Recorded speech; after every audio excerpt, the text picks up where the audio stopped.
Praise the lord. ప్రభువైన యేసుక్రీస్తు నామమున మీ అందరికీ శుభములు. మన యొక్క దిన భాగంలో నుండి హెబ్రీయులకు రాసిన పత్రిక 7వ అధ్యాయము 25వ వచనం. ఈయన తన ద్వారా దేవుని యొద్దకు వచ్చి వారి పక్షాన సంపూర్ణంగా రక్షించుటకు శక్తిమంతుడై ఉన్నాడు. మన దేవుడు నిరంతరం ఉండువాడు మరియు మార్పు లేని దేవుడై ఉన్నాడు.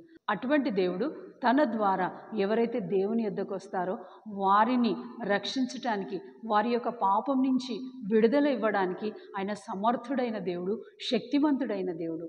అంతకంటే గొప్ప విషయం ఏంటంటే ఆయన మన వంటి వారిని రక్షించడానికి, మన వంటి వారిని బ్రతికించడానికి, మన శిక్ష నుంచి విడిపించడానికి, ఆ శిక్ష మన మీద వేయకుండా నిత్యము విజ్ఞాపన చేస్తూ మాత్రమే కాదు, మధ్యవర్తిత్వం దేవుడై ఉన్నాడు. మధ్యవర్తిత్వం అంటే ఒక వ్యక్తి మొదటి వ్యక్తి తరఫున రెండవ వ్యక్తి ముందు నిలబడటం. ఇంకా కొంచెం దీన్ని అర్థం చేసుకోవాలంటే ఒక న్యాయాధిపతి ముందు నేరస్తుడిని తీసుకొని ఆ న్యాయవాది వాదించడం.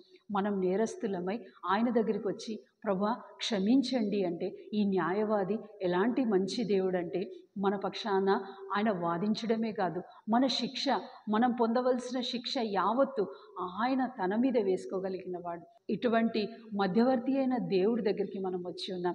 ఈ దేవుడు మనం పొందవలసిన శిక్ష యావత్తు కొట్టివేయడమే కాదు, తన తండ్రి దగ్గర నిత్యం విజ్ఞాపన చేస్తూ ఈ ఆల్రెడీ చెల్లించబడింది, ఈ శిక్ష వీళ్ళ మీద వేయొద్దు అని విజ్ఞాపన చేస్తున్నాడు. ఈ మాటలు, ఈ మధ్యవర్తిత్వం గురించి విన్నప్పుడల్లా మనం ఎంతో ప్రోత్సాహపడే విషయం ఏంటంటే మనం అనేక మార్లు ఏమనుకుంటా ఉంటామంటే మనం ఒంటరిగా ఉన్నాం, మన పక్షాన మాట్లాడేవారు లేరు, ఈ నిరారోపణ చేస్తున్న ప్రపంచంలో మన పక్షాన మన కొరకు నిలబడేవారు ఒకరైనా లేరే అని అనిపిస్తున్న ప్రతిసారి మనం ఈ న్యాయవాది దగ్గరికి రావాల్సిందే.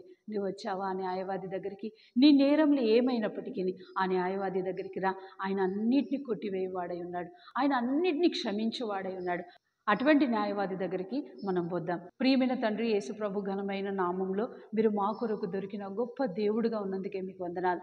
మా కొరకు మధ్యవర్తిగా ఉండి మా కొరకు నిత్యం విజ్ఞాపన చేస్తున్న దేవుడుగా ఉన్నందుకే మీకు వందనాలు చెల్లించుకుంటూ వస్తున్నాను.